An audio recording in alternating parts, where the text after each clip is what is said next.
Hai guys, selamat malam. Selamat datang di podcast Kelompok 7. Kali ini gue lagi sama beberapa teman gue nih. Ada Kesya, halo Kes. Hai Ju. Ada Angga juga nih, si maskot kelas. Halo nggak? Hai semuanya. Ada Keiza juga nih. Hai Kei, Hai Ju, apa kabar kalian semua? baik nih Alhamdulillah alhamdulillah. baik. Lo apa kabar Ju? Alhamdulillah, gue juga baik sih. Lucu gak sih di tengah pandemi kayak gini nanya kabar udah bukan basa-basi lagi kayak dulu. Sesimpel nanya kabar aja sekarang penting tahu. Karena orang tuh pas nanya kabar beneran pengen tahu kondisi kita lagi sehat apa enggak di tengah pandemi. Ih, bener banget. BTW, di masa pandemi kayak gini yang kena dampak bukan cuma kesehatan doang tau. Tapi kita juga nggak bisa pergi kemana-mana. Ke influencer sih. Iya. Nyindir Aduh. coach. Bahkan ya, lu pada tahu nggak sih, Garuda Indonesia nih lagi ngerugi karena hampir gak pernah ada lagi penerbangan selama pandemi. Bentar. Kayaknya seru nggak sih kalau kita bahas nih tentang Garuda Indonesia? Nah benar tuh. Anyway, sebelum membahas lebih jauh nih, lo pada tahu nggak kapan Garuda Indonesia itu didirikan? Atau lo pada belum tahu? Setahu gua nih ya, kalau nggak salah sih 26 Januari 1949 bukan sih? Wah, udah lama banget ya. Asli, gua mah bangga banget udah setua itu umurnya. Udah gitu masih tetap bisa bertahan lagi sampai sekarang nih. Tapi sayang banget ya, kita lagi ngomonginnya pas masa-masa krisisnya Garuda. Nah, pas banget nih Ju, gue baru ngecek di HP. Ternyata Garuda Indonesia tuh bukan sekali ini aja ya kena krisis ekonomi. Seriusan loh? Berarti dulu pernah dong? Iya, mau gue ceritain gak nih? Boleh. Boleh. Jadi ini tuh ada hubungannya sama perang dingin guys. Lo pada tahu nggak perang dingin tuh apa? Gue tahu guys. Perang dingin tuh singkatnya kayak persaingan ideologi gitu nggak sih antara USA sama Uni Soviet? Nah benar, dan kejadian itu dari tahun 1947 sampai 1991. Ih, pinter-pinter banget dah temen-temen gue. Padahal sekolahnya online. Siapa sih gurunya? Ya jelas lah, Bu Hermel dong. Asik. Gue lanjut ya. Jadi krisis Garuda Indonesia pas perang dingin itu bisa diatasi karena kontribusi Indonesia sendiri pas perang dingin. Kayak kata bokap gue nih, harus membantu kalau mau dibantu. Bener banget. Jadi Indonesia tuh dulu ngirim kontingen Garuda guys. Bentar. Kontingen tuh apaan? Baru kali ini gue denger deh. Aduh, nggak, lo ketinggalan zaman banget sih. Kontingen tuh dalam artian lain kayak ngirim sekelompok orang dengan misi perdamaian. Kontingen Garuda pas perang dingin ya yang kayak disebutin tadi sama Kesya. Ada yang dikirim ke Timur Tengah, misalnya kayak ke kemana ya? Gue lupa ada negaranya. Ke Arab gak sih? Nah, iya bener, Arab. Terus ada juga yang ke Israel dan Mesir. Dan beberapa negara lain juga sih yang lagi berkonflik. Tunggu. Terus hubungannya apa sama krisis ekonomi Garuda Indonesia sekarang? Jadi gini nggak, adanya negara yang dulu kita bantuin pas perang dingin nih, itu tuh jadi nimbulin kayak apa ya, rasa timbal balik gitu deh. Sama aja kayak pertemanan kita berempat nih. Kalau lo bantuin gue, pasti gue jadi pengen bantuin lo juga. Oh gitu, paham gue. Jadi negara yang dulu kita bantu pas lagi konflik nih, bakalan bantuin perekonomiannya Garuda Indonesia dong ya? Nah iya gitu. Tapi waktu krisis Garuda Indonesia, di masa perang dingin tahun berapa deh? Di awal atau akhir perang dingin ya? Kejadiannya sih di akhir, Kay. Kalau yang dari gue baca sih, keuntungan Garuda Indonesia menurun terus di sekitar tahun 1991. Terus Garuda Indonesia waktu itu ngelakuin apa aja supaya bisa bertahan? Gue baru lihat nih di artikel Kompas. Jadi Direktur Garuda Indonesia yang waktu itu menjabat, buka jalur penerbangan baru di Selandia Baru. Dan gak cuma itu, ini nih yang penting. Mereka juga ningkatin jumlah penerbangan atau perjalanan ke AS dari yang tadinya 4 kali seminggu jadi 13 kali seminggu loh.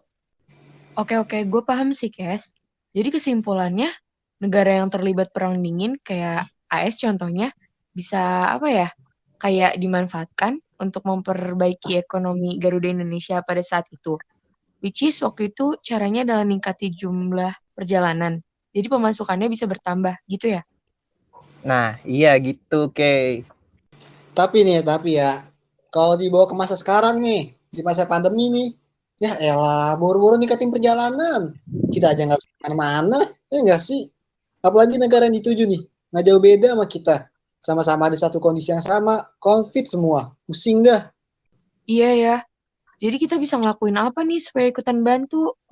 Ya walaupun impactnya nggak bakal sebesar pemerintah sih. Tapi sebagai Gen Z, pengen deh gue ikut kontribusi sama masalah sekarang. Kalau menurut gue ya, mungkin satu-satunya kontribusi masyarakat dalam hal ini nggak cuma Gen Z aja ya, tapi untuk semua nih yang kita bisa lakuin buat ngebantu Garuda Indonesia ya taat sama prokes sih, supaya virus-virus yang nyebelin ini cepet pergi, terus bisa ngembaliin lagi deh aktivitas penerbangan kayak biasa. Nah, setuju banget nih gue sama lo, Ju. Tapi kalian tahu nggak sih, di sisi lain kehadiran Garuda Indonesia juga nunjukin loh bahwa Indonesia ngalamin perkembangan teknologi transportasi yang sangat baik. Apalagi kan Indonesia pulaunya banyak banget tuh. Berarti waktu itu Indonesia lagi ngalamin perkembangan transportasi yang baik ya? Nah iya Garuda Indonesia juga berkontribusi banyak loh untuk pembangunan Indonesia. Kok bisa? Apa hubungannya dah? Kan itu cuma transportasi. Cuma dari mana? Transportasi itu penting. Jadi dengan adanya Garuda Indonesia nih, pulau-pulau di Indonesia tuh yang totalnya ribuan bisa terhubung karena sarana transportasi yang memadai. Oh, jadi maksudnya tuh pas sarana transportasi udah bisa menjangkau pulau-pulau di Indonesia, pembangunan juga akan lebih merata gitu ya? Nah betul tuh Kes. Menurut gue, selain di sektor pembangunan, transportasi yang memadai juga bikin harga bahan pangan akan lebih murah karena biaya pengiriman yang nggak makan biaya besar. Ya walaupun untuk di daerah pelosok tetap mahal sih ya. Kalau daerah pelosok mah nggak usah ditanya. Harga barang sama harga ongkirnya juga mahalan ongkirnya. Hahaha, bener Tapi banget. sayang banget ya, Garuda Indonesia lagi ngalamin kerugian besar-besaran. Iya, sampai pesawat-pesawatnya ditarik gitu sama si penyewanya. Tapi katanya pemerintah akan ngelakuin kebijakan bailout ya namanya. Bailout. Apaan tuh?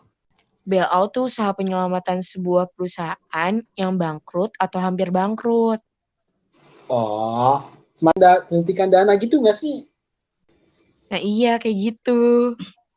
Tapi kalau misalnya pemerintah ngelakuin bailout kayak gitu, harus ada anggaran lain yang dikalahkan dong. Dikalahkan. Dikalahkan tuh maksudnya apa, Daju? Maksudnya dikalahkan tuh nih ya. Yang dana yang lain dipotong untuk keperluan bailout ini. Nah iya, yang kayak harusnya tuh anggaran BUMN bisa digunain buat pembangunan atau yang lain malah dialihkan untuk bailout ini gitu. Ya kalau itu sih pasti ya. Setiap kebijakan kan pasti ada plus minusnya. Tapi gue juga baca artikel lain nih di HP. Katanya yang dilakuin pemerintah itu bukan bailout tapi cuma pemberian pinjaman aja ya. Supaya Garuda Indonesia bisa nutupin kerugiannya dan mencoba untuk bangkit lagi. Nah, kalau yang ini nih, kayaknya gue lebih setuju. Walau BUMN harus mengalahkan anggaran sektor lain, tapi suatu saat tuh uangnya bisa balik lagi. Dan di sisi lain Garuda Indonesia juga bisa bangkit lagi kan? Ya iya, kalau bangkit. Ya balik lagi kebijakan kan pasti ada plus minusnya. Ya, Guys, ada notifikasi tugas nih dari Bu Hermel. Lah iya. oh iya.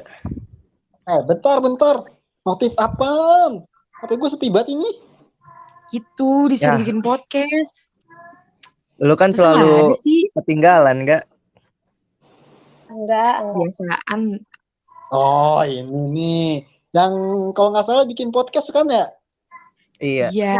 Karena kalau kita Tadi kan gue udah bahas bilang. aja nggak sih? Iya pakai Boleh, materi yang tadi boleh. aja. Boleh. Iya, boleh tuh. Ya udah. Oke guys, untuk obrolan kita hari ini kayaknya kita udahin dulu ya. Kayaknya kita mau ngerjain tugas bareng-bareng nih. Yoi. Bye guys. Bye guys. Bye. Bye.